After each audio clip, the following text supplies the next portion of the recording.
me forever on fire. ಎಸ್ ಮುಂದುವರೆದು ಮಾತನಾಡಿದ್ದಾರೆ. ಅವರು ಹೇಳಿದ ತಕ್ಷಣ ನಾನ್ಯಾಕೆ ರಾಜೀನಾಮೆಯನ್ನು ಕೊಡಬೇಕು ಅಂತ ಪ್ರಶ್ನೆ ಮಾಡಿದ್ದಾರೆ ಪ್ರಿಯಾಂಕ್ ಖರ್ಗೆ. ಸಾಕ್ಷಿ ಪುರಾವೆ ಕೊಡಬೇಕಲ್ವಾ? ಸಾಕ್ಷಿ ಪುರಾವೆಗಳು ಬೇಕಲ್ಲ. ಹೆಣ ಬಿದ್ದಾಗ ರಾಜಕೀಯ ಮಾಡೋದನ್ನು ಬಿಜೆಪಿಯವರು ಮೊದಲು ಬಿಡಬೇಕು. ನನಗೆ ನೈತಿಕತೆ ಇರೋದಕ್ಕೆ ನಿಮ್ಮ ಮುಂದೆ ಕುಳಿತಿದ್ದೇನೆ, ಪ್ರಕರಣದ ತನಿಖೆ ಆಗಲಿ ಅಂತ ಹೇಳಿದ್ದೇನೆ. ಸತ್ಯ ಶೋಧನೆಯ ಅಂತ ಎಲ್ಲ ಕಡೆ ನೀವು ಬಿಜೆಪಿಯವರು ಓಡಾಡ್ತಾ ಇದ್ದೀರಿ. ಬಿಜೆಪಿಯವರು ಇಂಡಿಪೆಂಡೆಂಟ್ ತನಿಖೆ ಸಂಸ್ಥೆಯನ್ನೇನಾದ್ರು ಮಾಡಿದ್ದೀರಾ ಅಂತ ಕೇಳಿದ್ದಾರೆ. ಜೊತೆಗೆ ನಾನು ನಿಮ್ಮ RSS ನಿಮ್ಮ ಸಿದ್ಧಾಂತದ ವಿರೋಧ ಇದ್ದೇವೆ, ಹಾಗಾಗಿ ನನ್ನನ್ನು ಟಾರ್ಗೆಟ್ ಮಾಡ್ತಾ ಇದ್ದೀರಿ. ನೀವು IT, ED, ಅಮಿತ್ ಶಾ ಅವರನ್ನು ಬಿಟ್ಟರೂ ಕೂಡ ನಾನು ಎದುರೋದಿಲ್ಲ. ನಮ್ಮ ತಂದೆ ಕೂಡ ಅದೇ ರೀತಿಯಲ್ಲೇ ಬಂದಂಥವರು. BJP ನಾಯಕರಿಗೆ ಸವಾಲು ಹಾಕಿದ್ದಾರೆ ಪ್ರಿಯಾಂಕ್ ಖರ್ಗೆ.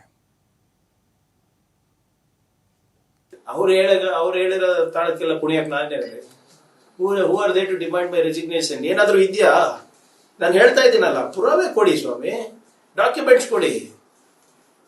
ಬಹಳ ಸ್ಪಷ್ಟವಾಗಿ ಸಚಿನ್ ಏನು ಅಲೆಜ್ಡ್ ಡೆತ್ ನೋಟ್ ಅದು ಇನ್ನ ಪ್ರೂವ್ ಆಗಿಲ್ಲ, ಅದು ಅವ್ರು ಬರ್ದಿರಬಹುದು ಅಂತ ತಿಳ್ಕೊಳ್ಳಿ.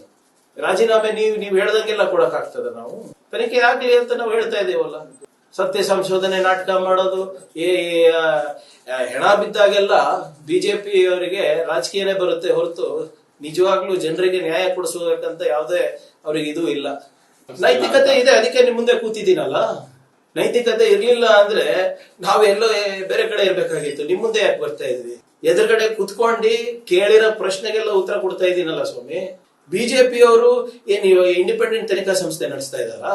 ಇವ್ರು ಹೇಳಿರೋ ಮಾತುಗಳು, ಇವ್ರು ಹೇಳಿರೋ ಟ್ವೀಟ್ಗಳು ಇಲ್ಲಿವರೆಗೂ ಯಾವ್ದು ಸತ್ಯ ಆಗಿದೆ? ಇವ್ರೆ ಸತ್ಯವನ್ನ ಸುಳ್ಳು ಮಾಡೋದು, ಸುಳ್ಳನ್ನ ಸತ್ಯ ಮಾಡೋದ್ರಂತಾನೆ ಇವ್ರು ನಿಪುಣರು. ಇವರು ನಿಮ್ಮ ಸಿದ್ಧಾಂತವನ್ನ ನಾವು ವಿರೋಧಿಸ್ತೀವಿ, RSS ನ ವಿರೋಧಿಸ್ತೀವಿ, ನಿಮ್ಮ ಮನುಸ್ಮೃತಿ ಮನೋಭಾವನೆ ಏನಿದೆ ಅದನ್ನ ನಾವು ವಿರೋಧಿಸ್ತೀವಿ ಅಂತ ನಾವು ನಿಮ್ಗೆ ಟಾರ್ಗೆಟ್ ಅಂತ ನೀವು ಅನ್ಕೊಂಡಿದ್ದೀರ. ನೀವು ಎಷ್ಟೇ ಅಂಜಿಸಿದ್ರು ಕೂಡ ನಮ್ಮ ಮನೋಭಾವನೆ ಏನಿದೆ ಅದು ಚೇಂಜ್ ಆಗ್ಲಿಕ್ಕೆ ಸಾಧ್ಯ ಇಲ್ಲ. ನೀವು ಯಾವ್ದು ಹೆದರಿಕೆ ನೀವು ಏನೇ ಮಾಡಿದ್ರು, IT, ED, CBI, ನೀವು ಯಾರಿಂದ ಹೋಗಿ ಮೋದಿಯವರಿಗೆ ಕಂಪ್ಲೇಂಟ್ ಮಾಡ್ತೀರಾ, ಅಮಿತ್ ಶಾ ಕಂಪ್ಲೇಂಟ್ ಮಾಡ್ತೀರಾ, ಗವರ್ನರ್ ಮುಖಾಂತರ ಕೆಲಸ ಮಾಡ್ಕೊಳ್ತೀರಾ, ಅದು ಯಾವುದಕ್ಕೂ ನಾವು ಹೆದರೋದಿಲ್ಲ. ಪ್ರಾಮಾಣಿಕವಾಗಿ ನಾವು ಸಾರ್ವಜನಿಕ ವಲಯದಲ್ಲಿ ಇದ್ದೀವಿ. ಹಿಂದೆ ಕೂಡ ಖರ್ಗೆ ಸಾಹೇಬರು ಹಾಗೆ ನಡ್ಕೊಂಡು ಬಂದಿದ್ದಾರೆ, ಮುಂದೆ ಕೂಡ ನಾನು ಹಾಗೆ ನಡ್ಕೊಂಡು ಹೋಗ್ತೀನಿ. ಅವ್ರು